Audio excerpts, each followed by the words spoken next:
Hello, everyone, and welcome to the FamVestor Podcast. I'm your host, Sonny Burns. And I'm your co-host, Sunmarie Burns. So today we have a great episode for you guys. We have another young couple who are just starting out building their family. They went from a great dual income to a single income because the wife decided to stay at home because she went from 0 kids to twins. And so we discover that whole journey. We go through it with them from proposal to marriage to, the twins and staying home with them and what that journey has been like. They're 10 months old now, so they're starting to feel like they have some breathing room. They can come on our podcast and tell us exactly how that journey went. So it's a great episode for any new parents or people or parents or couples who are thinking about starting out their families. We kind of go through that whole journey intentionally. Right, and I love how the wife shares about what it is transitioning into motherhood and then finding your space and your passion projects once becoming a mom and still being able to carve out time for the things that bring you joy and are your passion projects in addition to your new journey in motherhood. So we get into that a little bit as well. Yeah. Anyway, before we get to this show, I want to tell everyone that we have our show notes for every single episode now on the podcast. So if everyone knows, if you go to fanvestor.com/podcast, we have all our episodes there, kind of neatly organized. You can watch the YouTube video versions of those podcasts, and we have a podcast player at the very top. But now if you hover under the podcast area, you can go to episode show notes, and all you have to do is any episode you're listening to, say you're listening to episode 26 where we talked with Annie Dickerson, you can just go to fanvestor.com/026 and that will take you to that week's episode. So for instance, whatever episode number this happens to be, you can go to fanvestor.com/036 or 37, and it'll take you to this week's show, and you can see all the links, all the books they talked about, and a short synopsis of what it was about, but mainly to get those links that were shared on the show. And you get the YouTube version, you can listen to it, the audio version, all of it's right there, neatly packaged in the show notes. So definitely check that out on the fanvestor.com/podcast, and you can get to the show notes through there. Anyway, without further ado, let's get to the show. You're listening to the FamVestor Podcast. If you're looking to raise your family with intention, gain financial independence, and live a life of true freedom, you're in the right place. Join us as we explore together how to create thriving families, because strong families are the cornerstone for a world at peace.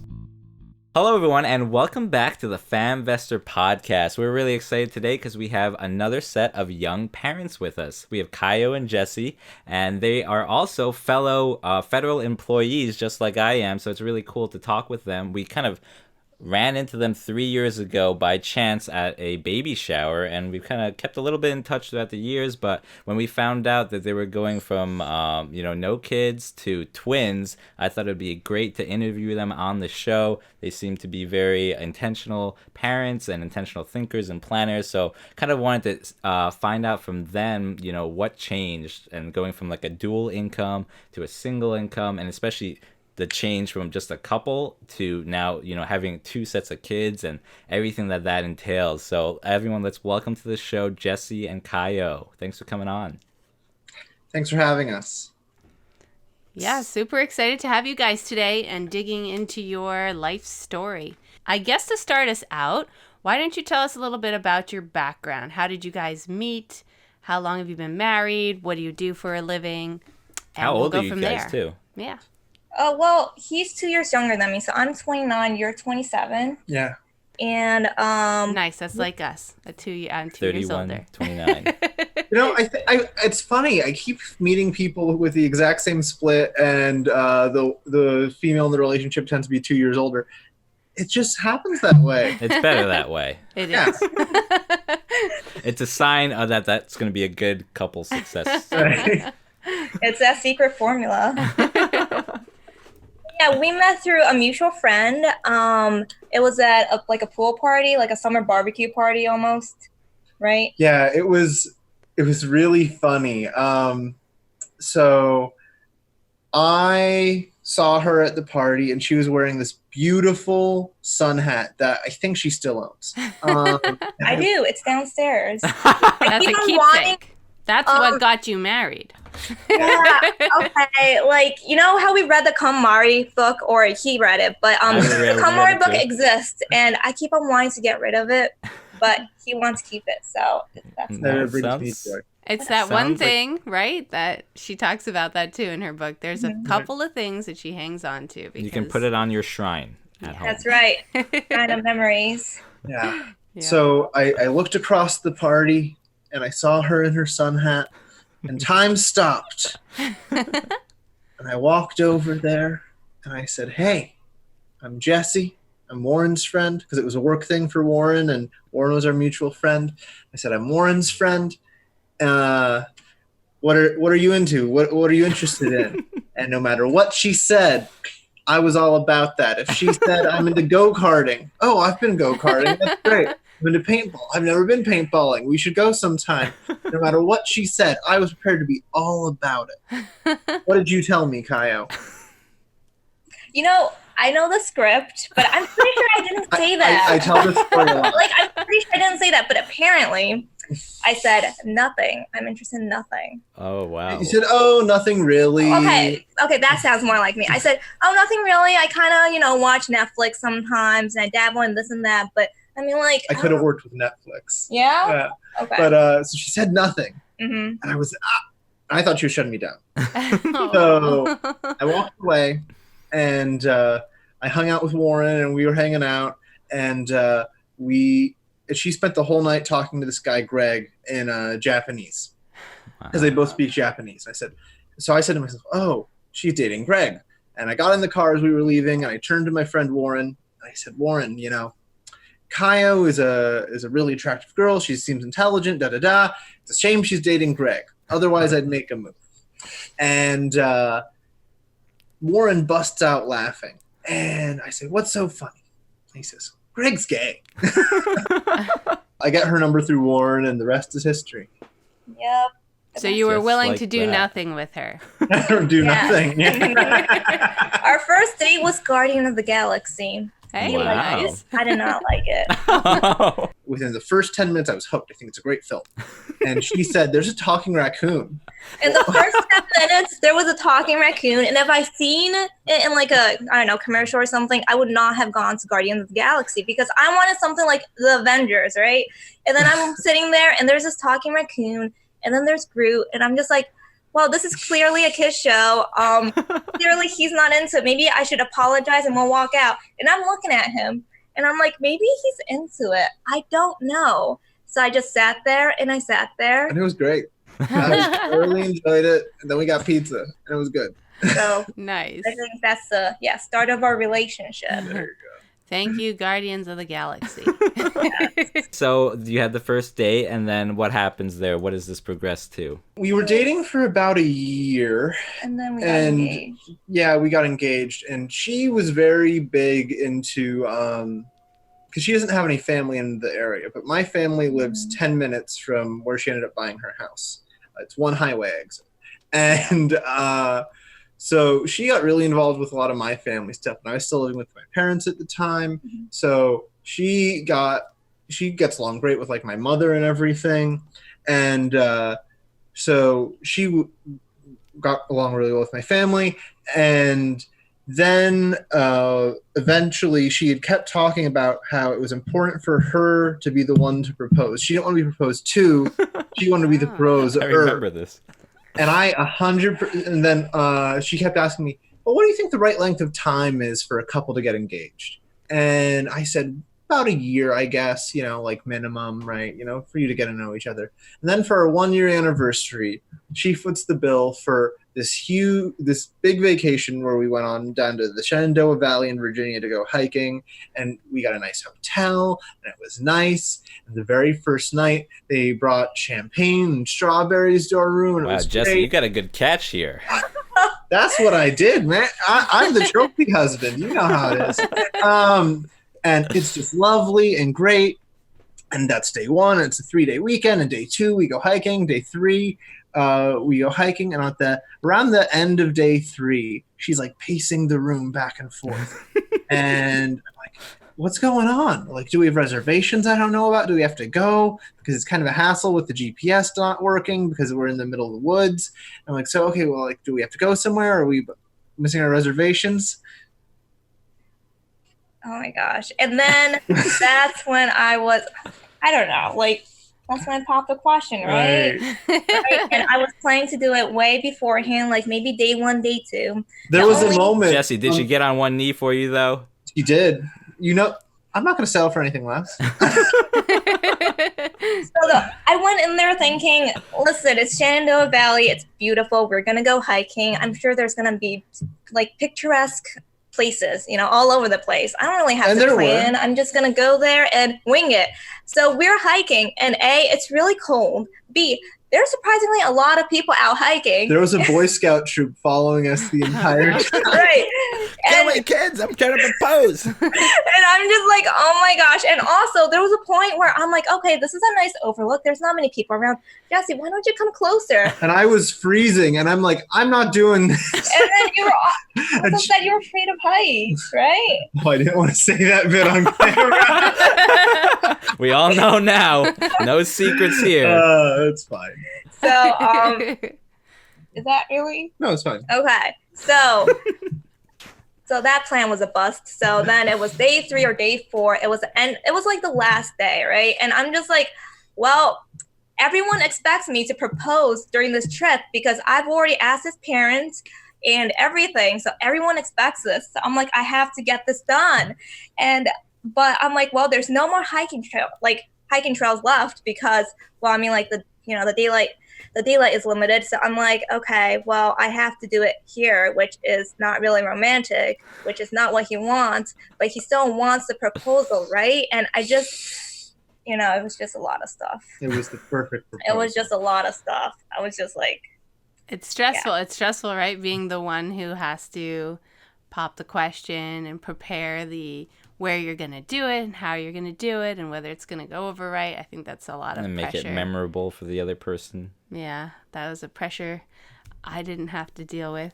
You dealt with all of that for me. Thank and you took on Kayo. Oh my gosh. Yeah. So how old were you guys when you met, and then how old were you when you got married? 23. I was still in college when we met. I was still getting my bachelor's degree when we first met. You were 21 though. And yeah. So we met, and then I graduated, and then I was in grad school and got engaged. Right. So. And we got engaged when you're 22 and I'm 24, and then we got married 1 year after that. Right. So I was 25 and you were 23. Yeah. And so we got married at the Officers Club at the place Kayo worked. We got a great deal. And it was just beautiful. It was a wonderful wedding. I have a big family on my side, so they were all able to attend. It was great. And we honeymooned in Vermont to do hiking there. It was great. It was a good time. And that was the spark of the first year of our marriage. Yep. So tell us, after your wedding, where'd you go from there? What did you guys start thinking about your life in terms of like 5-year snapshot, planning out the future? Did you just kind of take it as it went and what seemed right? How did you start that life together with thinking of the future? Right, and especially you guys worked for the same employer, right? Too. So how'd that shape out? Not really. I worked an hour away. I work for Medicare, and she works for DOD, so we had different locations. Okay. But in the grand scheme of things, federal government. Yeah, federal government, but we have different offices, different bosses, different work structures, stuff like that. There. Wait, you're a psychology major working at Medicare? Yeah, I was in grad school, and then Kayo proposed to me. And I decided to get more serious about my job hunt as opposed to just generally trying to get through grad school. Mm-hmm. And I applied to a lot of federal jobs because my father and my girlfriend at the time, and the guy who introduced us, my best friend, were all federal workers working in the same base. And so I applied there, and I couldn't find anything there, but I applied to a couple of other federal jobs within an hour's drive, and I got brought in for an interview. I think they were interviewing 100 people that day. They interviewed a ton of people. And I had 2 interviews for separate jobs inside of Medicare. One was a GS9, and one was a GS7 with a ladder. For those of you who don't know, a GS9 is like 55K. 55, and 7 is 40K. But the ladder means every year you get a promotion until you're making like 80K. So I ended up getting both of those positions, and I had to choose between the two. And I chose the 7 with the ladder because it was guaranteed. And with the 9, I could have theoretically gone to 80K, but it wasn't locked in. Wow, so you beat out 100 people, huh? Pretty good. That's impressive. Well, no, there were a lot of competition. I think they hired like 10 or 12 people. That's still pretty impressive. Nice. It was good. And so now I work in the provider enrollment division. So I make sure that people have the appropriate medical licensing and do the right paperwork when they enter Medicare. So you really just needed any kind of bachelor's degree to get what you got? Yeah. So lately they've been hiring more people with healthcare management degrees. I think those are, or healthcare administration, but they were very open to hiring other people. I remember when they hired me, the guy who worked with the Medicaid agencies had an international relations degree, and he didn't really like working there. And I kept trying to help him out. And I said, you got to view the states as individual countries. And he didn't like that analogy, and even now. So, but you also mentioned that your data science background helped out. You know what? You're right. Right. So, people who aren't in psychology think that it's all sitting around and talking to people. But I like to say psychology has an inferiority complex compared to other sciences. So, it demands to be very stat heavy on the back end. So when you read an article in the news that says psychologists found that there's a association between eating chocolate and breakdancing, there is so much statistics on the back end of that you wouldn't believe. So actually psychology degrees tend to prepare people to do a lot of statistics work. And I am pretty good at predictive modeling. That's something that I used to be comfortable with, but I haven't done in 3 years. And so when I applied for this position, I'd been running models, and I'd been doing data on surveys for workplace safety as work with one of my professors. And that's really what got me the job. I'd hire you just from that. Actually, that's really a useful skill for sure. Yeah. Just data analysis and understanding. Yeah, a lot of people don't get any of that. Yeah, and that's pretty cool that you both are now working in the same location. Do you guys commute together? How does that look? No, we don't. So Kayo doesn't work right now, and I work an hour away. We did not move. Right. When I was working, my commute was 15 minutes. So 15 or 50? 15. 15. Wow. I had the 15 minutes. He had the 50 minutes. Okay. So anyway, I guess you guys, or somebody was prompting with a life plan, and you guys are kind of getting jobs. You're married and starting to look at life a little differently. What's going on at this stage in your life? I think the first 2 years was, we kind of operated like we were still single, I say. Like the first 2 years, like I think we both knew we kind of wanted kids and the family in the future, but we still had the same group of friends. We were very independent.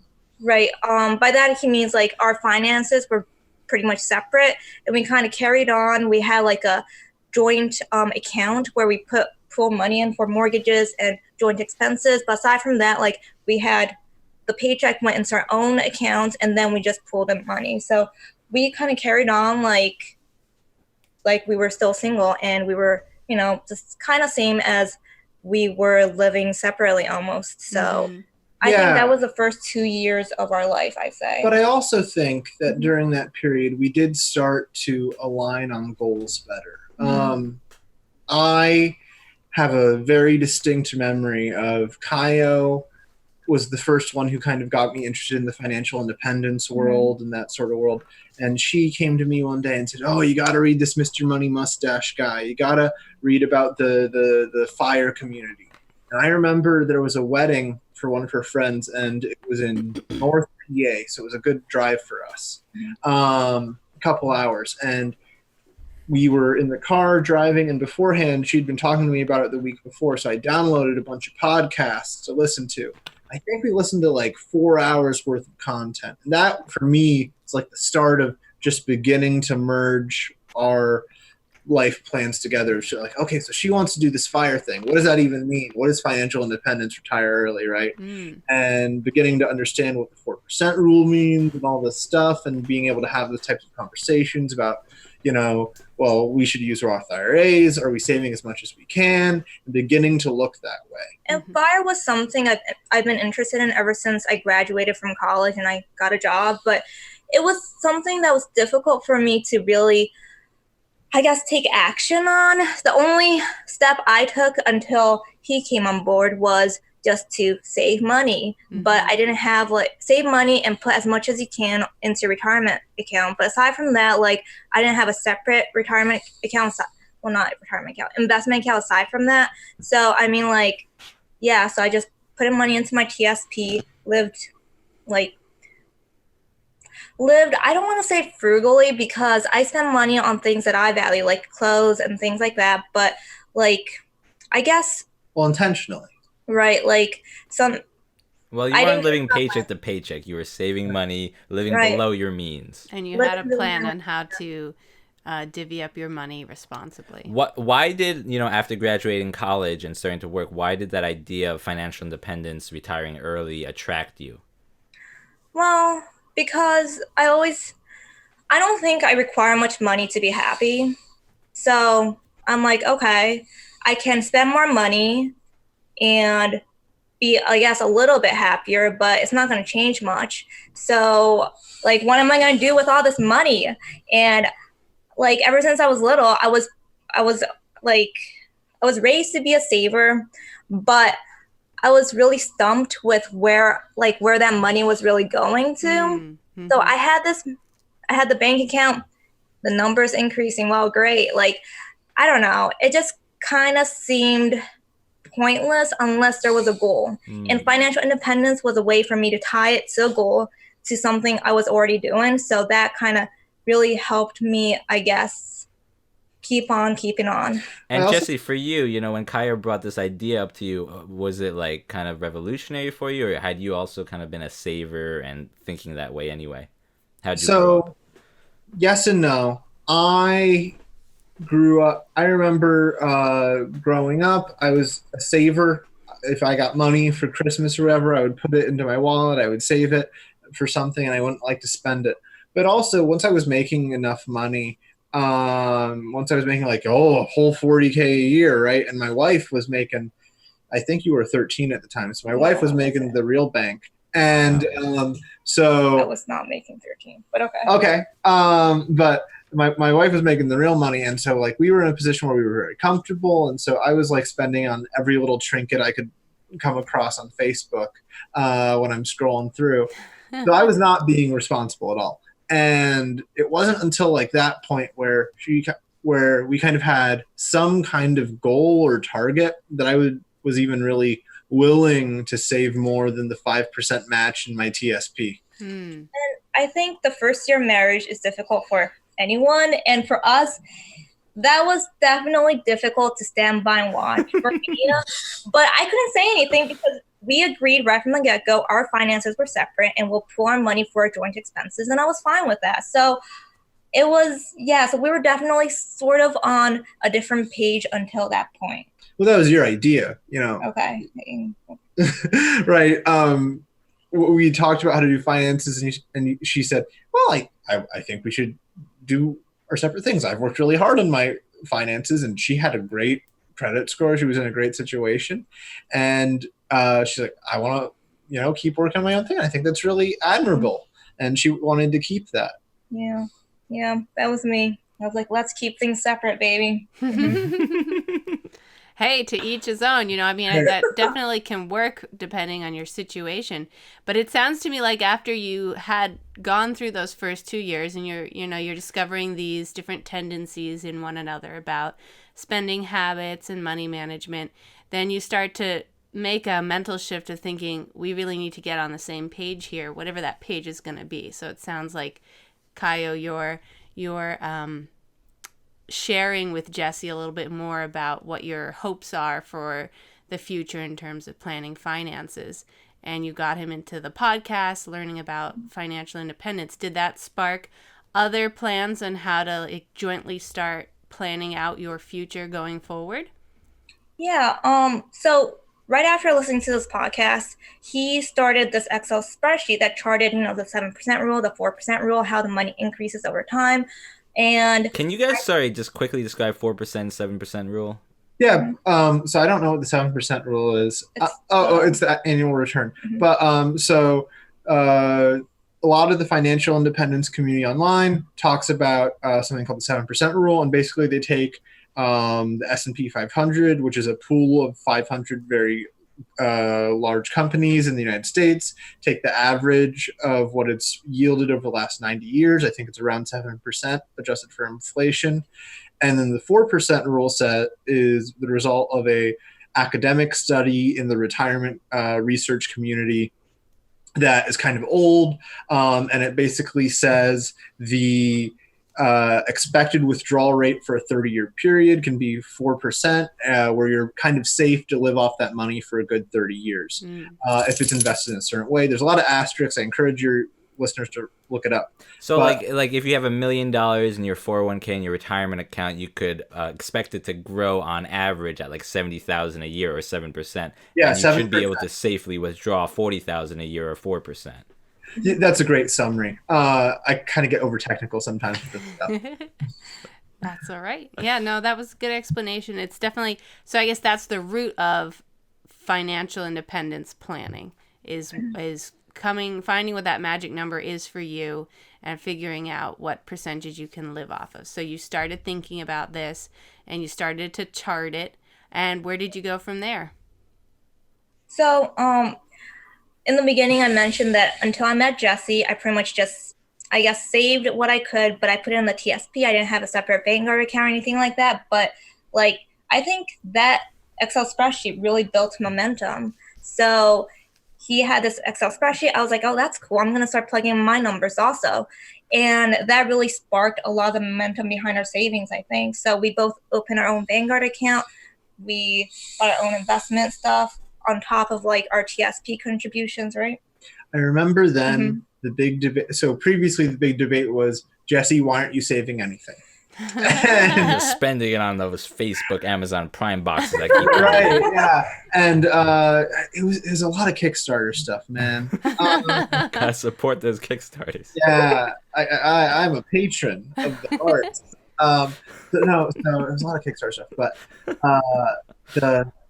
the big fight turned from, or not the fight, the big disagreement turned from, Jesse, why are you not saving anything, to, well, should we max out the TSP or should we max out the TSP and the Roth IRA? So TSP, for everyone who doesn't know, is the government's 401k, and currently it's $19K that you can max it out to, and then if you max out the Roth IRA, that's another $6K, so $25,000 per individual. So Kayo could save $25,000, Jesse could save $25,000, that's $50,000 a year you could sock away for retirement. Potentially. Right. So Jesse, sorry, continue. No, yeah, so that's where we shifted, and it ended up being that we're going to save full TSP, full Roth IRA, and a little bit on top of that. And that, I feel, you want to know the secret of how, Kayo's able to be a stay-at-home parent now. That's the whole secret for us. We got to a point where we were saving over half our income. Well, because Kayo was making, more than half our income. So we didn't really have to make many cuts. We did make a handful when we decided to have her be a stay-at-home parent. But because we were saving, we just cut our savings rate. And I do think that we shifted how we looked at money then, with kind of like which guru we followed, right, online. But outside of that, it was really just cutting our savings rate and living, but we didn't adjust our cost of living at all. Right. I love how, you talk about coming up with this plan, and it really shows how when you make a plan and you have a reason to do saving, all of a sudden you can make those shifts in your life to all of a sudden start saving. If you don't have a purpose for the money that you're bringing in, it'll just somehow fly away on meaningless things that you're spending on just because you have it and you don't have a plan for that money. But as soon as you bring in intentionality and a plan and kind of a goal, it can really keep you on a straight and narrow, and you could start building towards something. And I think what's key there, too, is also that you're starting to measure it. You as a couple are sitting down and measuring, how much you're saving and what that's going to look like in the future. And I think measuring is key. If you don't measure, you have no idea where you are, and it's so hard to make those goals of where you want to be. So I think that's awesome. That I feel like every couple should do that. I always, I have this spreadsheet, fanvestor.com says spreadsheet, and it kind of just gives you an overview of your entire financial picture. And I think it's so important for a couple to really sit down and know exactly where everything is, what's going out the door, what's coming in, what your savings rate is, what your net worth is, and just taking a look at that and progressively charting, every 3 or 4 months to see, are you meeting those milestones? Are you meeting those goals? And I think there's a lot of encouragement there, or a lot of at least alerts there as well, motivation. Yeah. I can really relate with your story, Jesse, quite a bit, because I would feel when we first met, I wasn't much of a numbers person. I was frugal and I liked to save, but I didn't chart in any way. I certainly didn't know how to use Excel. But I thought that I was responsible with my money until Sunny started to say, let's actually chart where our money is going, and let's do a cash budget. Let's set a budget, and let's literally write down everything we spend our money on. And when we first started doing it, I thought it was very stifling. I'm like, I feel restricted here. Every little thing I spend money on, he's going to know about, But then it just brought this realization of how many silly things I was spending my money on. Little things like I loved to just de-stress and go to thrift stores and just thrift. I'm like, it was one of my favorite things to do. And I would go and peruse the shelves and pick up random things I didn't need. And I'm like, I got a really good deal. I didn't spend much money, so it's okay. But when you do it 10 times a month, it adds up, And then once we started charting and saving and have an objective in mind, it really helped me change the spending pattern that I had, and really start making that shift where all of a sudden the joy you find in spending, now you can find in saving toward a purpose. Right. If the goal is, financial independence, it's really the goal is freedom. So by, choosing to save, you're actually buying freedom rather than buying that piece of clothing off the thrift store. And it brings in what Kayo was saying earlier, which is that, saving for the sake of saving isn't really something that can keep you motivated in the long run. You need to have a goal there. And here you found this goal, and you could actually start building together on it. And I think that's fantastic. I think that's really right. And I think not just from a financial view of getting on the same page with goals, but having like overall life goals. Like, Kayo, what's my number one life goal? I feel like you keep on putting me on a spot. Live until you're 100. Boom, done. Okay, there we go. Number 2, go. Let's say that again, because live until you're 100. That's his goal. To live until he's 100. That's a good goal. Number one goal. I don't like that goal because you can't control it. So I'm like, you can't control anything in this life. Okay. But you can make a lot of influence. You can eat your greens. You can, not get on risk, not drive with drunk people in the car. Okay. You can, put yourself in safe situations, and you can live in a healthy way. So, listen. So like, Kayo's going to live to 102, right? Is that her number one goal? Yeah.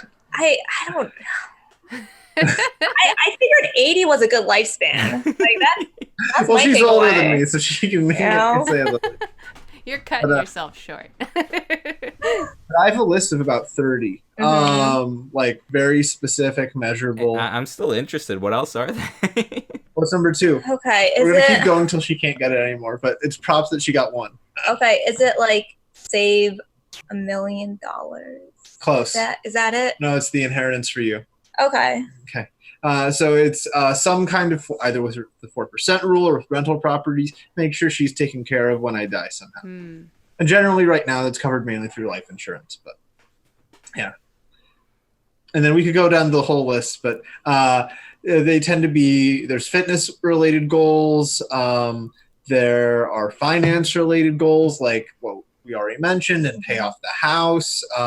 There's relational goals, and those I struggle the most with to operationalize, right? Like, I think a goal should be specific and measurable and attainable and realistic.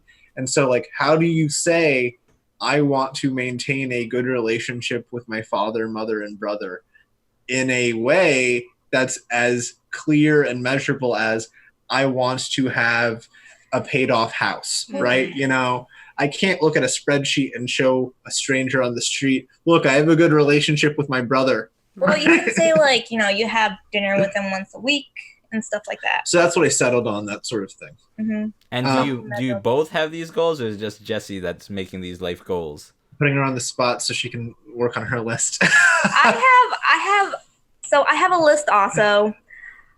I don't think it's as specific. I think it's very specific. Like, yours is like a lifelong, you know, goal list, right? I've got things for like 90-day increments. That's true. Yeah. And how often do you guys like sit down to think about this, or like update them, or see how you're doing? Like, I don't know. I'd say constantly. I'd say, because like, so I recently cut one. It was a place I didn't want that we were talking about traveling, and I don't even remember what the name of the place was because it was so boring to me, and I cut it. And I said, hey, listen, I know we talked about wanting to go here.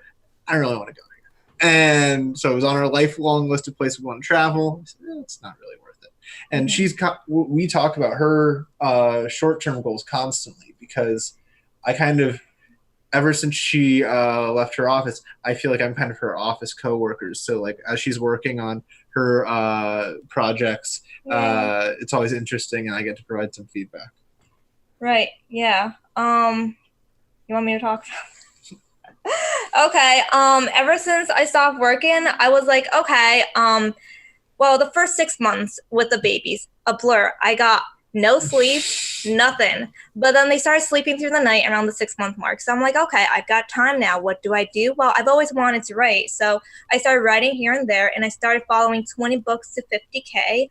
It's a Facebook group for indie publishing. This is a community online. I would call this like equivalent to like the FIRE community, but all about this is equivalent to like bigger pockets. Yeah. But it's, instead of being about rental real estate, it's all about becoming financially independent through independent book publishing, primarily through Amazon. But it's one of the founders sat down and did the math and said, if I write 20 books, then on average with my revenue, I will make 50K a year. That's enough for me to live off of. Right. The general principle is trying to debunking the whole idea that if you're a writer, you're going to be poor. And they're saying in this day and age with indie publishing the way it is, if you pick a popular enough genre and if you write consistently, there's a way for you to make a living. And that's sort of like their mantra, like rapid publishing. And there's rapid release. And there's a lot of people who publish once a month, but they're not doctrinating like how often you're supposed to publish. They're very open-minded and flexible on that, but just a general principle that you can make a living writing is sort of like their thing. And briefly, before, I was toying with the bigger pockets, idea of being a rental, like getting into real estate, but that did not work for me. I did look into it, and I had a checklist. I went through the Bigger Pockets forum. I found the checklist. I looked into the area. I was doing long distance real estate. So I looked into the area. I got the real estate person. I did the tour through like the iPhone, FaceTime, and everything, right? I put in the offer, and at the last second, I decided not to go through with it for multiple reasons. One is that the financing with the bank kind of fell through because I think there was some issue with, I was using a Maryland bank over in the state I was. Mississippi. Right. In Mississippi, I think there was some sort of a building code that the bank was uncomfortable lending money. I could have used my investment account to finance the house, but at that point, that was a bigger risk than I was willing to take. So I kind of took a step back, and I was thinking, well, is this something I really want to do? Do I want to be a landlord? And then I decided no, I did not want to be a landlord. I've heard a lot about, what it takes to be a landlord.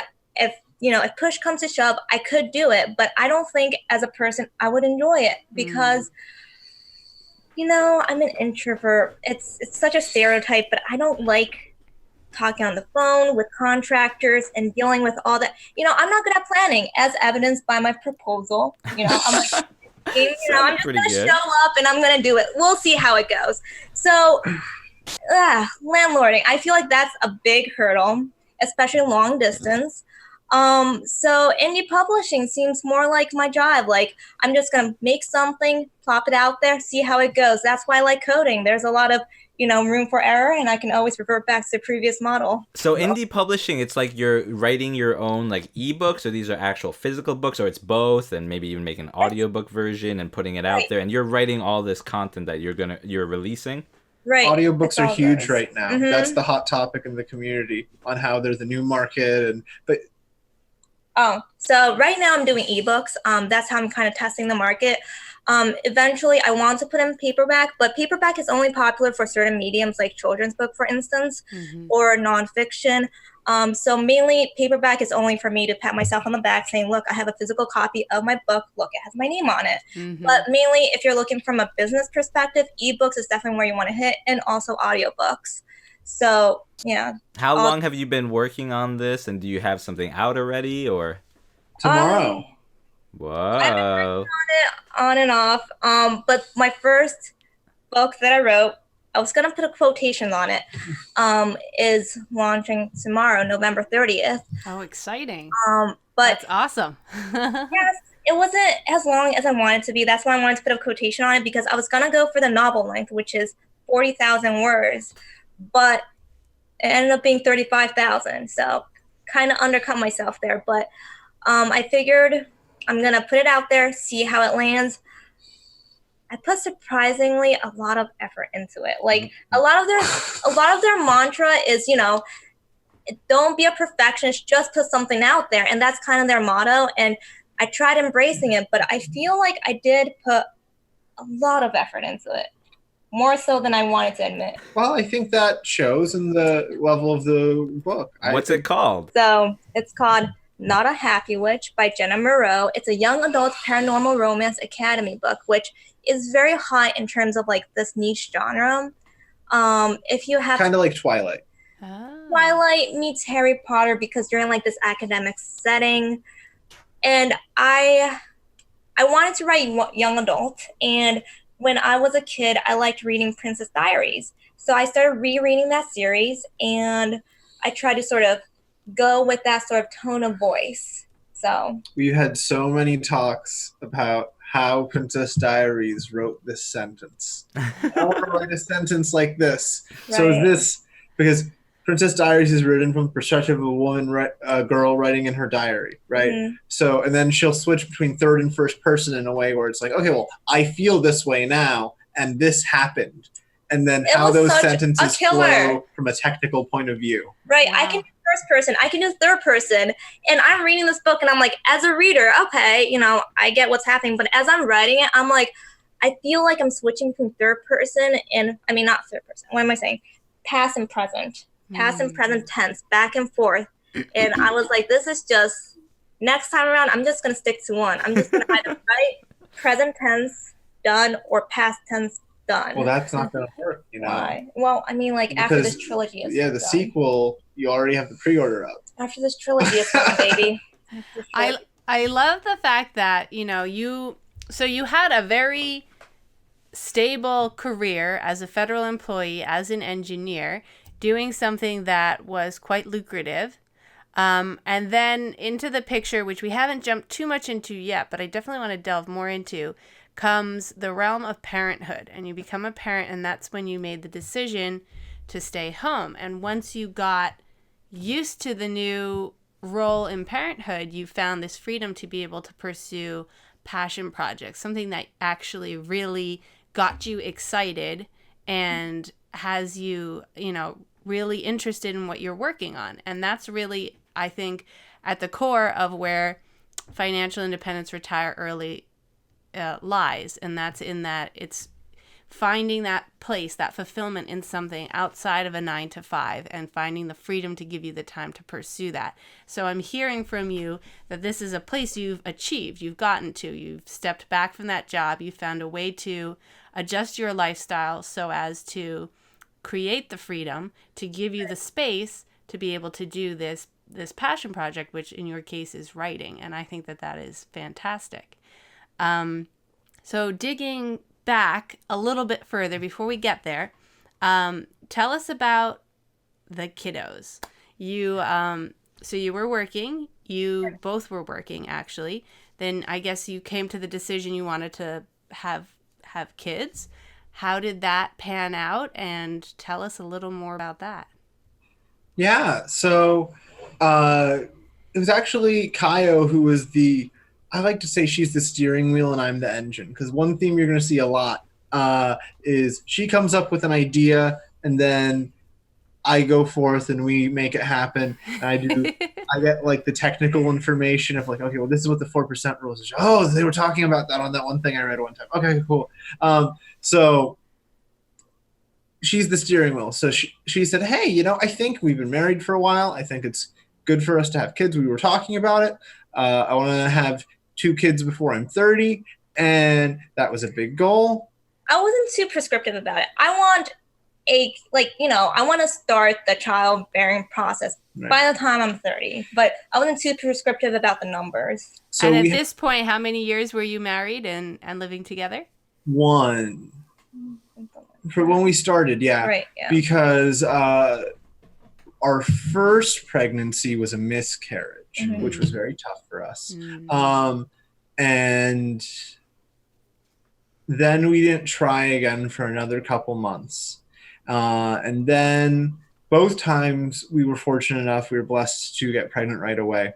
And then the second time we were lucky enough to be blessed with twins. So it averages out, I like to say. And what happened when you guys heard the news of twins? Well, this is a funny story. Like when I was pregnant before our first ultrasound, he kept on saying, oh, won't it be great if they were twins? And I'm just like, that's not how genetic works. We don't have twins in either of our family. And then show up and lo and behold, it's twins. And I'm just like, wow. And he's going, I knew it, right? It was a momentary physical comedy because the ultrasound technician was there. She was doing her thing with her hand. She was checking out Kayo, and she just, without saying a word, just went like this. 2 fingers. For your audio viewers, I'm holding up a number 2. But I didn't know what she meant. I thought she was saying peace or... Peace out. You guys well, are that's unprofessional. So she held up a number 2, and I looked at her, and I'm like, what do you mean? She's like, well, there's 1, there's 2. And twins? She's like, yeah. Wow. Yeah, I told you. I told you. So what's going through your mind? So clearly Jesse is excited. Kayo, what's going through your mind at this point? At this point, I was a couple weeks into the morning sickness. I was tired. I was nauseous. I think I was just like, okay. Twins. I don't think I really thought too hard about me having twins until like a couple weeks into having both babies in our house. Like until then I was like, okay, like we're having twins, like whatever that means. Like they say it's hard, but okay. But I never really thought about it conceptual. Like I never really thought about, actually having 2 babies. Like conceptually I know it, but you don't know what you get into until you're there.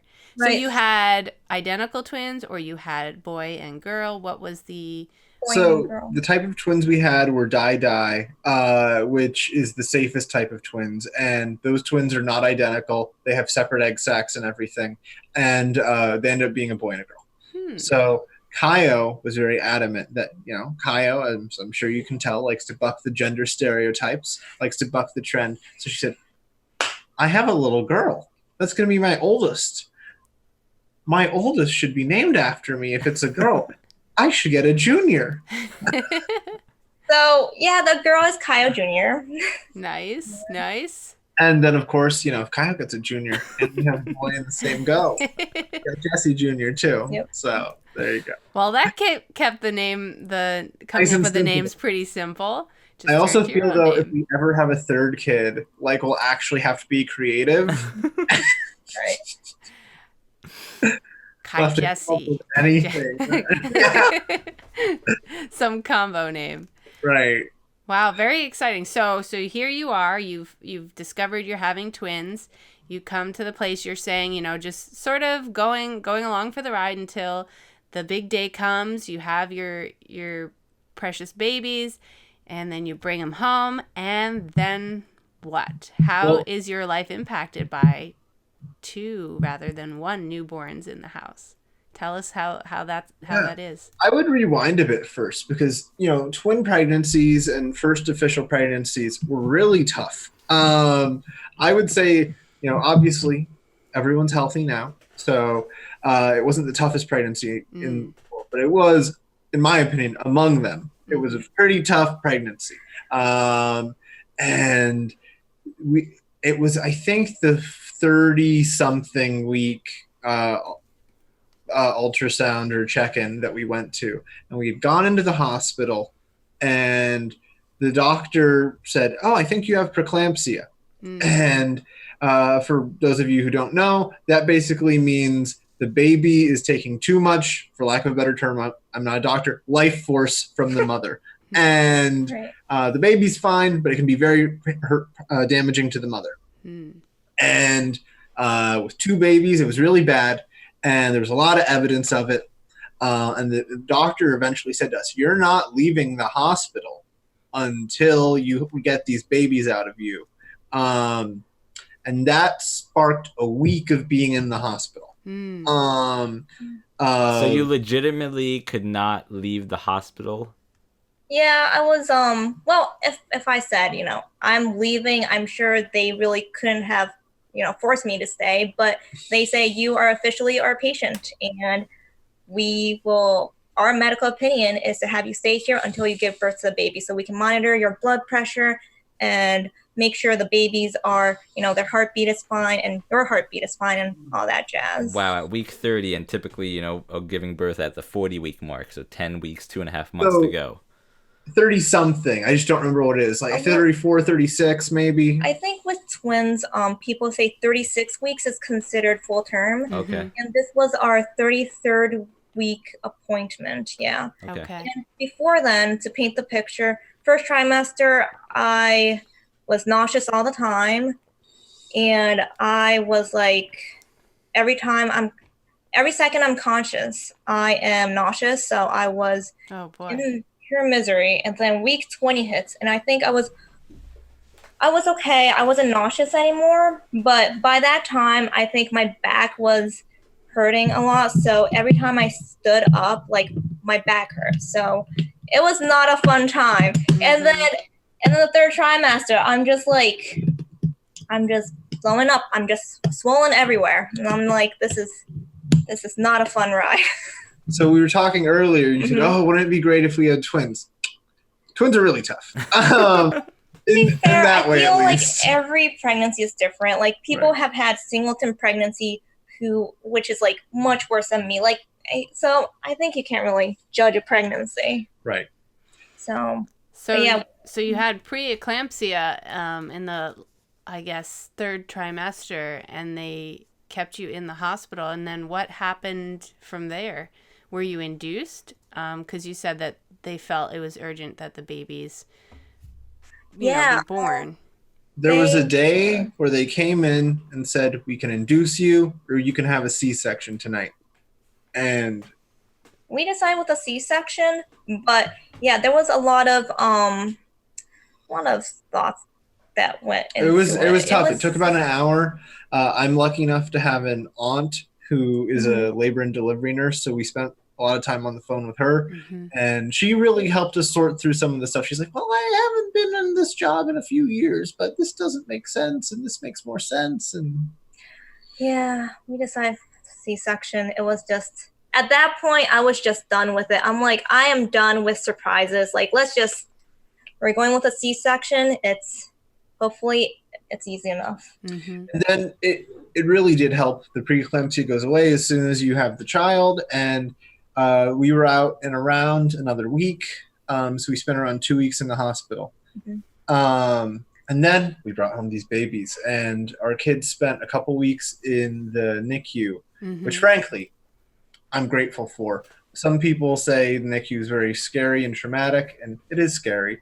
But for me, it meant that I had a team of experts watching my newborn baby in the most precarious time of their lives. So I really was grateful for the fact that they were in the NICU for as long as they were. And Right. at what week were they born at? They were born at 34. 34 weeks. Yeah, that's quite early on. Well, you said for twins 36 weeks, so just about 2 weeks kind of earlier than would be expected for twins. Yeah. And when they were born, they were both around 5 pounds. Like the boy was a little bit over 5 pounds, the girl was a little bit under 5 pounds. Kayo Jr. Yes. K2. K2. Wow. All right, so you had to go through the NICU experience, and I'm sure that was a lot. Was Kayo, were you still in the hospital at that point, or had you gone home, and then did you have to make daily visitations? How does that work? I was in the hospital. I think I was in a hospital for 4 or 5 days after the C-section. And after that, I was discharged. And I think Jesse was discharged, a couple days after me, right? So once I had one baby in the house, what would happen is I would just stay home with Jesse Jr. while Jesse would take the breast milk to Kayo in the hospital. So we would kind of do our separate things. Jesse would go visit Kayo Jr. I would take care of Jesse Jr. at the house. I was the milkman. So one of your children stayed in the NICU a little bit longer than the others. A lot longer. That because of her lower birth weight? There was another issue. They found blood in her stool, and they couldn't. I forget exactly what it was. It's all sorted now, but I think that they thought it was something, and ended up not. They just wanted to check up on her GI tract, make sure there was no inflammation or anything, because I think that's common for NICU babies. So you got a little taste of being at home with one child Right. for, I guess, 1 week, you said, and then the second child came home. How was it adjusting to having them both there with you? Well, Kayo said, we didn't really take the twins seriously as an idea until it was very close. That's very true. We didn't have a lot of the material set up you would expect. Right. People would think, we would have a nursery or something, right? But I was like, bassinet is the thing. We'll just throw bassinet in the corner. There, nursery. Done. Right. But so what happened was we took the living room, and that basically became the makeshift landing zone for everyone, right? Because with our babies, at least the NICU babies, they were still being bottle fed because it used too much. We were told that they used too much energy if they were trying to drink directly from drink directly from the body. So they say you still want to pump, you still want to freeze it, you still want to refrigerate it, and then warm it up. So we just chose a room that was closest to the kitchen, which happened to be our living room. And also, I still had the C-section stitches, so I wasn't going to go walking up and down the staircase. So I think that made that kind of help us kind of solidify on the first floor. And the way it worked is we had an on-call parent and then a resting parent. And usually Kayo was on call because she could breastfeed the babies and do that. But when she was resting in the nighttime, I would stay up many nights and watch Netflix movies. And That sounds so relaxing. Oh no. I remember doing that with just the one baby on our side, but yeah, go ahead. Yeah. It was a lot of Nicolas Cage. And so whoever was the on-call parent would be on the couch taking care of the babies. I watched a lot of Shameless on Netflix. Yeah, something. You did. You or got really into Hulu Shameless. Yeah. I went through the Pride and Prejudice 8-hour miniseries a couple times, just watching it. Yep. Yeah, we would have an exercise ball and we just bounce them.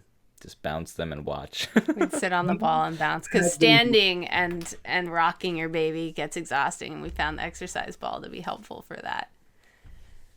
We had those rockers, and it was crazy because they got recalled right around the time that they stopped using them because there was like a risk of the kid rolling over and suffocating, and there was like a real safety risk. And we were blessed enough to, I feel like that's the word I keep saying, I feel very blessed.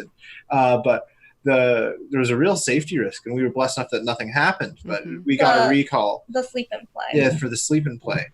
And was that was like a rocking, something you put, a rocker that you put the children in? You had 2 of them, and you could rock them simultaneously? And that's where they would sleep for the first couple weeks of their life. And we ended up exchanging that. It ended up working out because I was able to go through the recall and exchange it for a potty for potty training. Now I have 2 of those ready to go. Nice. How old are the twins now? 10 and a half 10 and a half old. 10 and a half months old. Nice. They're falling everywhere. They're pulling themselves up to a standing position. They're not standing on their own yet, though, but they're very close. Yeah. And they're babbling. They are babbling, yeah. They can go da da da da da. They can go ta ta ta ta ta. They can go ba ba ba ba ba. That's a fun age. They're on the cusp of being able to talk. Did you guys have any like parental support, like your parents coming by to help out, anything like that? Yeah. Kayo's parents came down for about a week, which was helpful for us. And my parents are 10 minutes away, so it's a phone call. Right. They would come by, like on the weekends and help out with the babies. Okay. And Jesse, are your parents pretty regularly there helping, or? Yeah. So now that the kids are more stable and can travel places in the car that we're comfortable with, every Sunday we get, free time to be adults, separate from our children. That's from the time church ends till the time Sunday dinner happens, Right. which usually is 11 to 3 every Sunday. And that's really wonderful that my parents have blessed us with that. That's wonderful. It gives you some space to just, work on your relationship, because I think it's so easy, especially in the young years with young children, to kind of put the couple relationship on the back burner because there's such a demand. Kids have needs that must be met, and there's just no going around that. So a lot of times the nice to haves, like a nice chit chat with your loved one, just goes on the wayside. And the fact that your parents could carve out that time for you guys, I think that's really healthy for a relationship. Do you find that it's helped you guys like de-stress and kind of regroup for the week when you have that time? I need it. If they go away for the weekend, I'm like, hey, what's going on? I feel shortchanged. Yeah, I think it's like amazing, like how much, like prior, when you're just a couple or whatever, it's nice having the parents around, I guess. But once you start having kids and, they can offer that 1 hour of help here or there, just the amount of support and helpfulness like they really can provide, it's really, like you say, it's really a blessing to have them there, and you really start to feel it once you start having kids of your own. How do you manage things like cooking with the 2 little ones around? How did that change from your regular routine? What things did you find were helpful? Well, Jesse's the main cook in our family, so I think you were into batch cooking, even before the baby came, but that's what he does with the baby food before they start eating solids. He would blend up homemade baby food in a blender at the beginning of the week, and he'll put it in the ice cube trays and pop in the freezer. Oh, nice. And once they start eating solid, you start making taquitos, like, and other solid food that the babies can eat. So I can just pop in the microwave and PBJ, taquitos, a lot of peanut butter, a lot of fruits, and then steaming vegetables so that they're ready in the fridge. Just grab and go. Hard-boiled eggs are a big thing. I like to give them different textures that they can explore. They tried chia pudding this week, which was fun. Right. They tried mashed potatoes because yesterday was Thanksgiving. Recording. And Jesse tried turkey, but Kayo was not in the mood for it yesterday. Right. So you cook most of your baby food yourself? You don't buy the store-made kind in the jars? Yeah, I don't like to buy any of it. When my parents are watching them, they're allowed to have it. And one thing that I don't make myself is Cheerios. But and bread. I don't bake my own bread. But outside of those things, yeah, I make my own food. Nice. But even that must have been hard the beginning few weeks with you having a lack of sleep and maintaining a full-time job, and Kayo staying home trying to manage two little ones at the same time. Did you have like a food train going where people gave you prepared meals, or did you just really plan ahead and have a whole bunch of meals lined up in the freezer? How did you manage that? We didn't have a food train, but we got a lot of gift cards from people in our church. So like we were Domino's regulars, and there's a Cracker Barrel about 5 minutes from our house. Mm-hmm. So I had my Cracker Barrel online order down. Jesse, how much time did you take off of work to be at home with Kayo and support? So my work is very telework friendly. So I took, I think it was 3 sets of 3 weeks. I took 3 weeks off, and then I took 3 weeks part-time, where I was teleworking during that time, and I was alternating days. I think I was in the office on Tuesdays and Thursdays, and I was off Monday, Wednesday, Friday, and I was teleworking on those Tuesdays, Thursdays. And then I took 3 weeks where I was pure telework, and then I came back and after that time, and I have been working my normal schedule ever since. Wow, that's awesome. That's nice. You could have that flexibility to continue to work from home part-time and work around your new schedule as you adjusted. That's really great. So Kayo mentioned the first 6 months being like a complete blur. I guess, you guys are just adjusting to having kids and having 2 kids at that. Was it the same for you, Jesse? Like just a whirlwind that whole first 6 months? Yeah, it's still a whirlwind, man. It moves so fast. Kayo has a saying she likes. It's the days are long, but the years are short. And let me tell you, people tell me my mother today told me that my kid's birthday is in 6 weeks. And it broke my heart because I feel like it couldn't have gone that fast. Mm-hmm. Wow.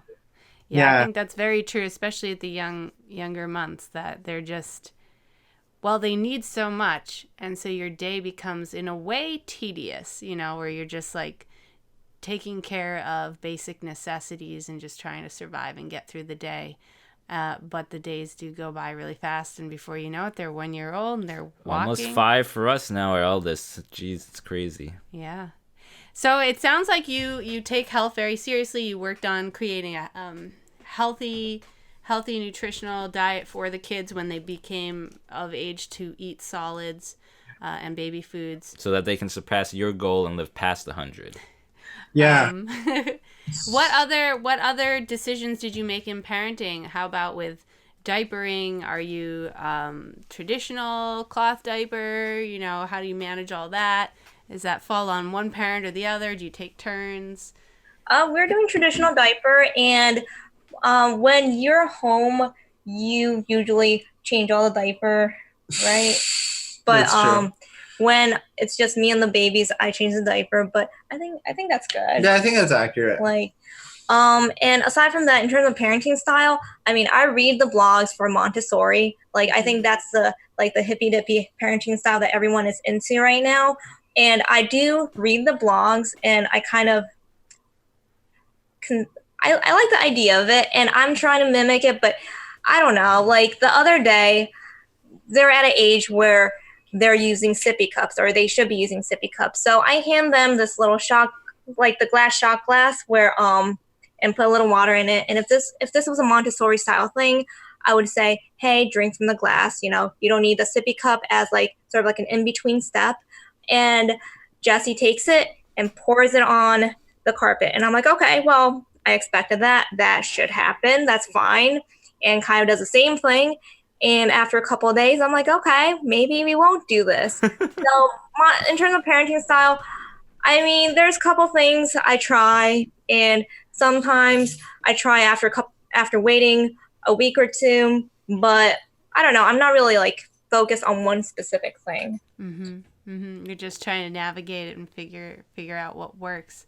Yeah. But I like that you're being proactive, and you're actually studying content, different ways to approach new things with your kids. That's definitely always helpful. How has sleep gone with the children? I feel like sleep is a big deal with parenting. Right. I think they really started like figuring out their rhythm around 7 months mark, 6 months, 7 months. Like at that point, they were waking up maybe 2 to 3 times a night each, but that was still better than before. And once they hit 9 months, I think they started actually sleeping through the night, which was from 8 Most p.m. nights. till 5 a.m. Okay. That's sleeping through the night for us, yeah. Do you have them together in the same room? Yeah. Are you guys in the room with them, or do they have their own space? Their room is 10 feet away from ours, but they share a room. Their room, we have little cribs set up in an L shape in the corner of the room, and surprisingly, they don't keep each other up when they cry. They don't set each other off like a chain reaction. So it's rare when that happens, and when it does, it's tough. But generally, if you react quickly, you can wake up well before the second one wakes up. And Isn't that amazing how that works? Yeah, if one is asleep, they usually stay asleep. But if they're remotely sort of just like closing their eyes and just doing their own thing, they would wake up the second I pick up the other one. Oh yeah, that's totally true. If it's after 5:30, you're not gonna Back to sleep. Yeah. So I'm hearing, it's still a whirlwind, as I feel like even a single parent would say, but I'm sure it's just amplified with you guys. But I'm wondering like how much doing this ebook writing, self-publishing has been, because I feel like a lot of new parents, they get into, like you were kind of saying, everything is for the kids, and you kind of lose your sense of identity. I feel like, Jesse, you get to go to work a little bit, so you get to communicate, you get to talk with friends there and things and do your projects. But for the stay-at-home parent, a lot of times I feel like they lose that sense of themselves because everything is just being poured 100% to the kids. I wonder, like, did you feel that at all? And did, starting your own side project kind of bring you out of that at all and kind of bring back some sense of, like, ownership and personal development or self-identity for you, Kayo? Yeah, I think I definitely started feeling a little crazy when I was in the house with the two screaming babies, no less, with no sleep. I was going a little crazy. There was a period of time where I was like, I'm a robot. I'm just here to change diapers, feed them. And that's me. That's my life. That's my life. And that definitely went on for a couple months. I think for me, stepping outside was definitely a plus. Like once, my mom-in-law came by to like watch the babies for even like an hour, and I was able to step outside, maybe take a little jog. Like that was really nice. So I think the real change started happening was when they started sleeping through the night, and when I was able to go outside either on my own or with the babies. And I think those two were real game changers, where I started feeling like I was back to my normal self almost. And also the sleep schedule, because you wrote your entire first book, and from the hours of 9 to midnight. Right, 9:30 to midnight is my writing time. Yeah. Wow, and your kids wake up at 5, so you're typically getting a 5-hour sleep a day? Yeah, ish. I only started drinking coffee out of necessity after I became a mother. Until then, it was just a social thing. Yeah. Interesting. And then on the weekends, I have like a solid chunk of time where it's like, okay, well, when you get up first thing in the morning, just start writing. I'll watch the kids. And so we try and give her time to focus on her project. Have you found yourself feeling a lot more fulfilled and kind of content with your place in life and what you're getting done now that you have this side project that's purely yours, your writing, your passion project? Yeah. How does that feel? Did you find it like to be kind of a big relief to kind of step into that space? Right. I think Jesse can attest to the fact that I've always wanted to have some sort of like side hustle, because, I've been listening and reading financial independence and all that, and I really wanted a side hustle. And But it was really hard to cultivate when I was working 40 hours a week, because once I got home, I just wanted to relax. And so I feel like I really wasn't in that headspace until I took sort of like the break from my main job. And once I was able to really, start working on it, it was kind of fun. This is something I've always wanted to do. So it was sort of like a relief that I can finally start doing it instead of waiting until our FI goal, according to our spreadsheet, was like our mid-40s. Yeah. Nice. So from your story, I want to kind of back into, again, the finances. Was it always the plan to for one of you to stay home with the kids, even if it was just going to be a single kid, or was it kind of up in the air? And also, let's start with that. I could show you, if you were in this area, I could show you the daycare the kids were going to be at. I could tell you the curriculum of that daycare. They were going to learn Spanish. They were going to learn sign language. They were going to learn ASL. It was never the plan to have one of us be stay at home. I think that it is, when Kayo first approached the idea, I was right on board, because I grew up with a stay-at-home parent, and I think there's a lot of value to that. And she'd been talking about wanting to focus on her own projects, and I knew that with twins and a full-time job, and a husband that you're trying to maintain a relationship with, there's not a lot of time left in the day to have a side project going on. So when she said she wanted to work from home, I was fully supportive, but I'll let her talk about that. I mean, yeah, I think I brought it up I don't know. Did you bring it up first? No, you brought it up. I brought it up first. I was like, you know what? Won't it be great if I can just stay at home with the babies? And I think I wasn't really thinking that it would happen. I was just talking about it. He was like, you know what?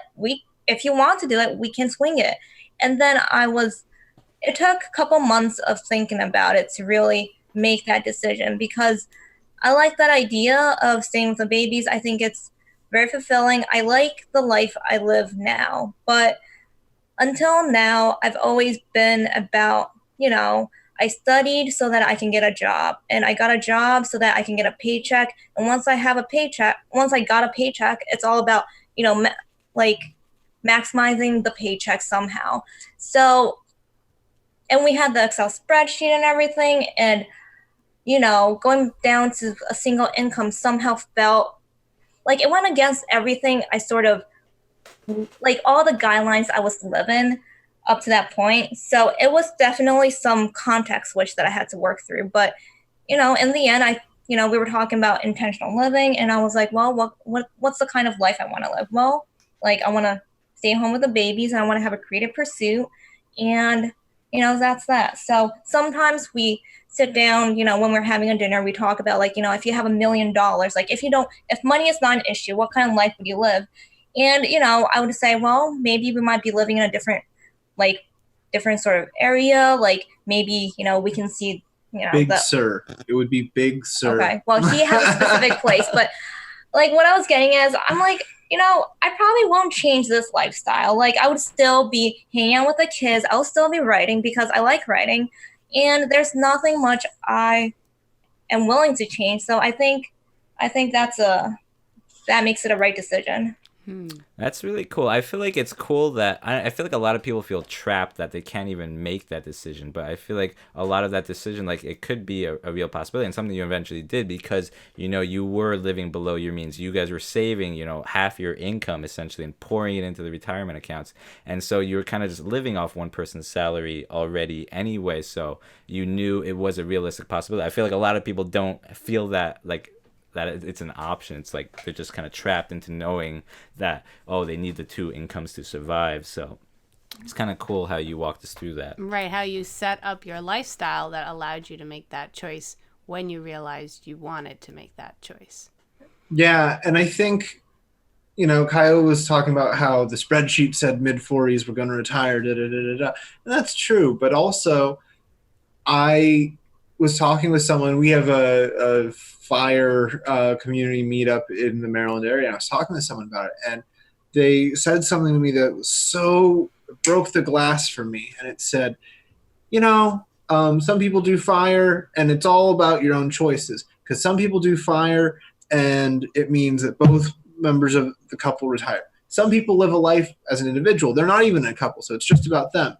And for some people, it's the freedom and financial intentionality and the freedom to have one person focus on their goals for a moment while the other person supports them and fulfills the family in that way.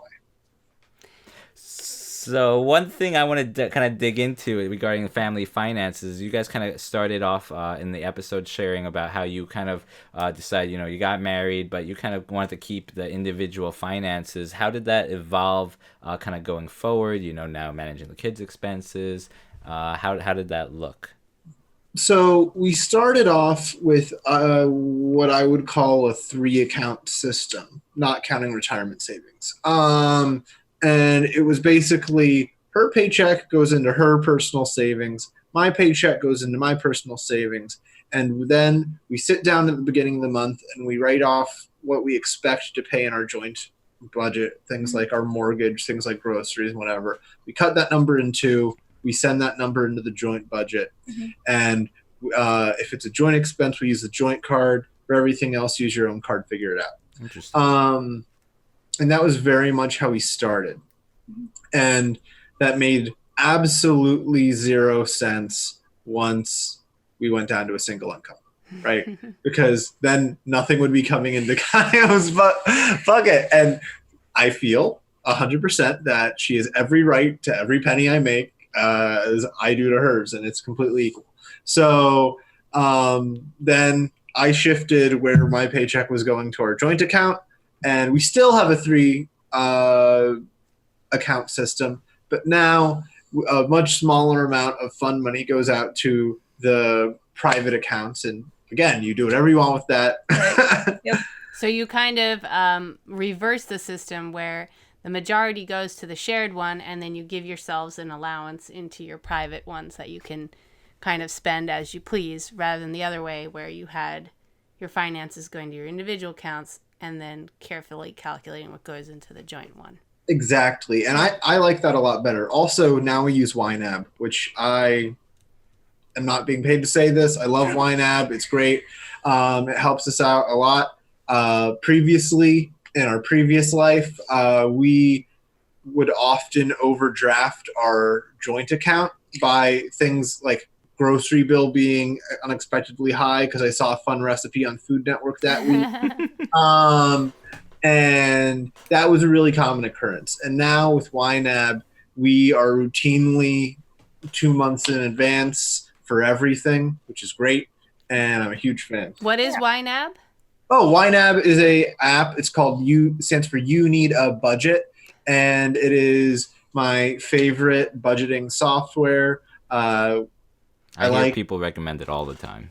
It's really good. It lets you, I think, up to 3 months in advance kind of budget everything out. And so, we budget $1,000 something dollars for our mortgage every month. And we budget, X amount for our BGE bill. And we just go through the line, and every month, every 2 weeks when I get a paycheck, we go through and we fill up what next month is going to look like. And then everything else goes to rebuild our emergency fund. Because, man, let me tell you, if you are going to have twins, if you are going to spend 2 weeks in the hospital plus 8 combined weeks in the NICU, it wipes you out. Yep. Until then, he was like, we should put this much amount of money in the emergency fund. And I was like, really? I think we're okay with like a little bit less than that. But I'm glad we put, a pretty hefty sum in the emergency fund because we were wiped out after the medical bills. Oh. Yeah, it's funny. I mentioned briefly that we kind of switched which financial gurus we listen to. We used to be really big into Mr. Money Mustache, and I remember reading one of his articles once, and his argument for an emergency fund is you should have a home equity line of credit on your house, and just you have however much money you need, and then once you pull from that, you stop your savings rate and repay on that, and there you go. That's what you're doing.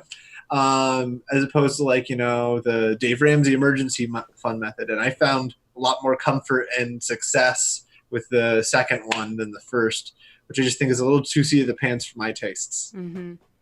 And Dave Ramsey encourages you more to have an actual account with money saved in there, not equity. Yeah, I think he encourages start off with $1,000 in the emergency fund, and then maybe like 3 months or 6 months of expenses, something like that. Yeah, and so we got cleared out of the 3 to 6 months of expenses one. That has been our financial goal of 2019, is getting back there.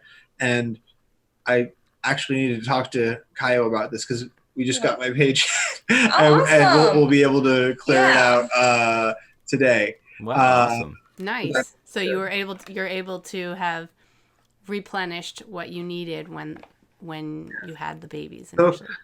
But it took around 9 months, but it was good. And we had no major stress because we knew what was in, what was out, and we didn't have to pay a dime in interest. So I want to dive in a little bit here because I know under our insurance, which is Federal Blue Cross Blue Shield, we just pay like one-time $175 copay, and we had the baby, and really that was it. That's all we paid. And I know you guys have the complications, it's twins, but is it like not covered? Like, are those like unexpected things not covered under the umbrella of that, pregnancy, or did you guys just have a completely different insurance terms? So, yeah, we talked about this before, and I think you and I have the same company, but potentially a different plan. But it was the length of stay in the hospital that was the biggest source. So like maybe like only 2 nights are covered for the pregnancy, and then anything after that, it's outside that $175 or something. It was all covered. However, there was a copay involved that was increased, and we ended up hitting our maximum deductible for the copay in the year, which was like $10,000 or something between all the medical stuff. And I mean, like, they did pay their share. Like, I think they paid, like, I don't know, whatever their share is, 80%. And, like, we paid, we were billed for 20%. And with all the medical stays, it just turned out to be a lot of money. Oh, yeah. It was like a six-figure number for everything put together. So, yeah, everything was covered, definitely. And they did pay their share, but yeah. Right. I don't mean to throw my insurance company under the bus. I really just think if you look at the numbers, the big thing that where the cost was is spending that time in the NICU, which the babies needed. I wouldn't take it away for them. I don't want a refund. And the time that we spent in the hospital, both before and after the pregnancy, we spent a unique amount of time in the hospital with the preeclampsia, them determining what our situation was, and afterwards making sure Kayo was recovering appropriately. Because while Kayo had preeclampsia, her blood pressure was like in a ridiculous range that it would have been someone who is like an extra 200 pounds on her, who smokes and drinks and has never ran before in their lives. It was like 150 over 110. So I think, the bottom number should not be 3 digits. That's one thing I know about blood pressure. Right. So we're going a little long here, which I just kind of wanted to because the story is so interesting, and I think a lot of people will get a lot of value, especially, those people who are going to become first-time parents. I'm wondering, now going through kind of having twins, what your advice, not just for twins, but what your advice is to young couples who are thinking about starting a family. What's some advice there? Talk about it. Right. I think communication is the key to a healthy relationship, and talk about it from every angle. Talk about it, say, hey, I'm interested in this. Go talk to someone else. Bring your opinion of that conversation back. Say, hey, I talked to Joe from church and they said this. Isn't Joe an idiot? For me, swaddles, because like in the very beginning, we didn't swaddle the baby because, we had the hospital blankets. So I tried swaddling them with it, but they kept on, like coming apart, and I didn't want it to be a suffocation risk. So we didn't really swaddle the baby for the first while. And the second we got the swaddle, like they started sleeping much better. Did you watch Happiest Baby on the Block? I did not. Is that a Netflix show? I know that there's like a book titled that, but yeah, it's this doctor who's really into swaddling and a particular rocking technique, and he's like guaranteed 100% works. And honestly, it worked pretty well for our babies for a good time. But swaddling, definitely, I agree with you there. Oh my gosh, I should have swaddled them right from the get-go. We had the Velcro one, and I used to be so annoyed with the Velcro one because it was so hard to open it, Yeah. and I felt like I was shaking the baby every time I pull it apart. So I really recommend the zipper one. Like I would have swaddled them if I had the zipper one. So Yeah, the zipper one is better, and then also we like the one with the removable sleeves, so that you can have the baby start to practice not being in a swaddle. 'Cause right now they're not using a swaddle right now, and they're knocked out.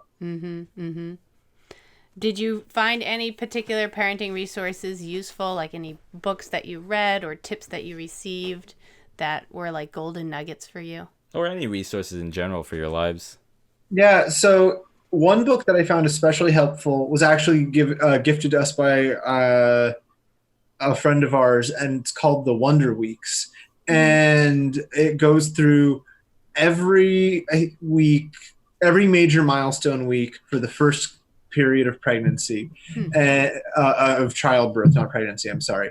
And they go into exquisite detail of like, hey, this is what's going to happen. This is what it's going to look like. This is why it's happening. This is what you can do about it, if anything.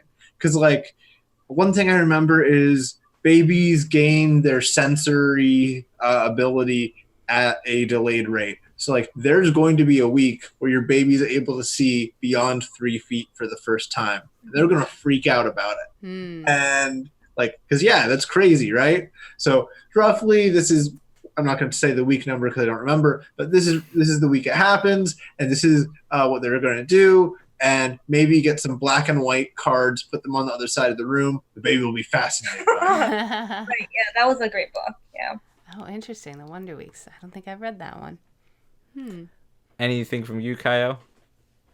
Honestly, I just stayed away from all the mom forums and all the mom blogs because I would be, paranoid about my baby's health. So for me, I stayed away from the resources. That was the best thing I did for myself. And also, you had a lot of comparison anxiety when you did venture into those territories. Right. I'll be like, at this age or at this week mark, maybe they should be doing this and all that jazz. So And you always have that one person whose kid is 4 weeks ahead, and they're posting a video on YouTube of, oh, this is my kid at 2 weeks old and they speak French. Right. You bring up a good point there, and I think that is a fair warning to new parents, to not get wrapped up in, you're looking for the support groups and you're looking for the knowledge because it is uncharted territory for you, but there is so much out there and there's so much varying points of view. It can be quite stressful to navigate that, and it can almost cripple your ability to decide what is best for your particular situation and your family. I certainly know that we encountered some of that in the beginning for sure, and I think every new family must. And so you bring up a very good point of definitely keep it at bay. Don't go out reading every blog and every Facebook page, and everybody has a different way of handling things. Doesn't make it better or worse, just makes it what works for them, and you've got to figure out what works for you. So Jesse and Kayo, kind of finishing up here, I'm curious, being such young parents and building a young family, what are you guys looking forward to in terms of the family and what you're growing? So the next big thing that I'm focused on is Kayo wants to do this idea of slow travel. So I'm banking all my leave from work. It's very common in my office for people to go on rather long vacations and bank all their leave and use it all in one chunk in that way. So Kayo wants to do slow travel. So I keep trying to figure out what the age for the kids where that would make sense, where they'd have some memory where I could say when they're an adult, yeah, I remember we lived for a month in, Warsaw or whatever. Awesome. That's a cool plan. Yeah, I'm so excited for Warsaw. So it's Warsaw, and there's one in Portugal. Right. There's a couple cities. We've got Tokyo, like the list of places we want to go. That's on the life plan. And you want to spend, at least like a month in these places.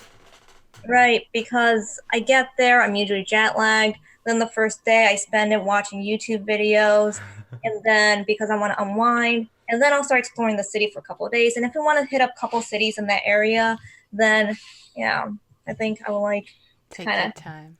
right, and not feel rushed. How do you intend to do that? Have you thought about where you'll stay and how you'll finance that? Any thoughts to that yet, or is it still too far out? So right now I'm beginning to think through that, right? So if you listen to the cities that we listed, they tend to be the cities that are listed on like the cheap travel websites, right?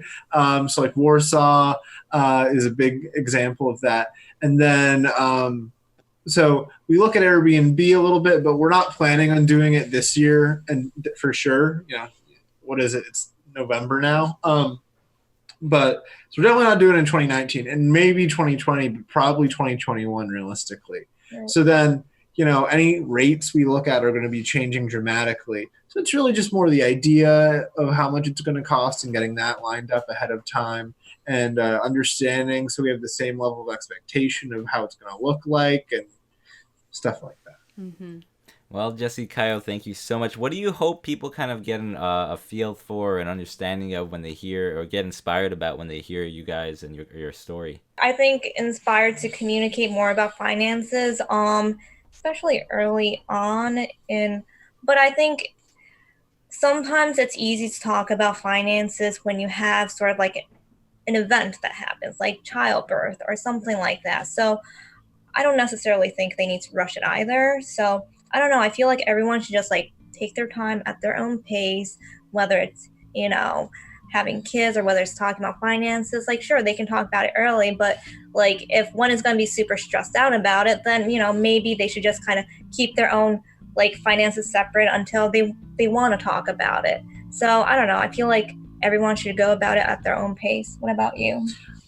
My big tip for any other couples out there listening would be listen to your partner. You ostensibly respect this person for some reason, and really listen to their goals, listen to what they want to do, and consider, even if you're not super interested in it, ask yourself, why isn't this the best idea I've ever heard? Why can't I chase after this today? I've always found great joy when I listen to my partner and help her chase after her goals. Awesome. Thanks so much, guys. If people, love your story, I know you guys aren't like bloggers or anything, but they want to like ask you some questions, is there a way people can reach out to you? I don't know. I was not prepared for that one. I would say no, not right now. Okay, gotta deal with those twins. Right. Maybe when they're 18, they can contact you. Okay. Fair enough. Fair enough. Well, if you guys do want to leave a comment for them, you can go to the show notes page. So we have all the show notes up for every episode. So if you guys want to, go to famvestor.com/whatever episode number this is, 0 episode 35, if it happened to be episode 35. And you can find the show notes page. You can leave us a comment. And if you guys do, I'll forward it over to Kayo and Jesse to respond to. So Kayo, Jesse, just want to say thank you again so much for being on the show. Oh, thanks for having us. It was fun. Yeah, okay. It was great. Thank you. Get some rest, guys. Have a good night.